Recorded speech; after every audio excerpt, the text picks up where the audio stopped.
گۆڕێت. بەڵام من یەک خاڵێ باسەکەم، چەندێ ئێمە خراپین، بۆیە خوای گەورە ئەم وەزع خراپە شەر وا ئاهێڵێتەوە. چەند کەس لە ئێوە هەیە دووسێ ڕاتبی هەیە، چەند کەس لە ئێوە ڕاتبی ڕعایە اجتیماعی هەیە و ئستاهلش نییە، هەموو کەسێک خۆیە ناسێت. بۆ ئەمە بکەین؟ ئێمە حرام نییە؟ ئێمە باسی دیندارەتی ناکەین؟ ئەی ناین بۆ مزگەوت؟ ئایا ئەبێ لە یەک کاتێکا تو دووسێ موچەت هەبێت؟ ئێوە حەقی ترە خواردوتە.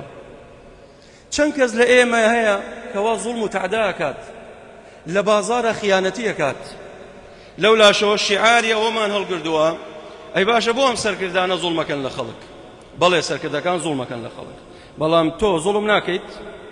عەبدولمەلیکی کوڕی مەڕوان هاتە ناو ڕەعیەکەی فەرمووی ما ئەنصەفتمونا مەعشەڕ الڕەعیە، ئێوە بەڕاستی ئینسافتان نەبوو لەگەڵ ئێمەیە. عەبدولمەلیکی کوڕی مەڕوان مەلیکە، پادشایە، بە ڕەعیەکەی ئەڵێ، بە هاوڵاتیان ئەڵێ ئێوە لەگەڵمان عەدل نین، تريدون منا أن نكون مثل أبي بكر وعمر وأنتم لم تقتدوا بأبي بكر وعمر.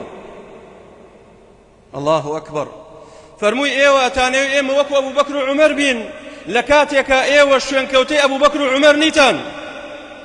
کێشەکە لێرەیە براکانم، لە ماڵ و مناڵی خۆمانەوە سێرکەین. چەند کەس لە ئێمە هەیە دێ بۆ مزگەوت خێزانەکەی ڕووتە، چەند کەس لە ئێمە ئاگای لە کچەکەیەتی، چەند کەس لە ئێمە خەریکی حرام خواردنە.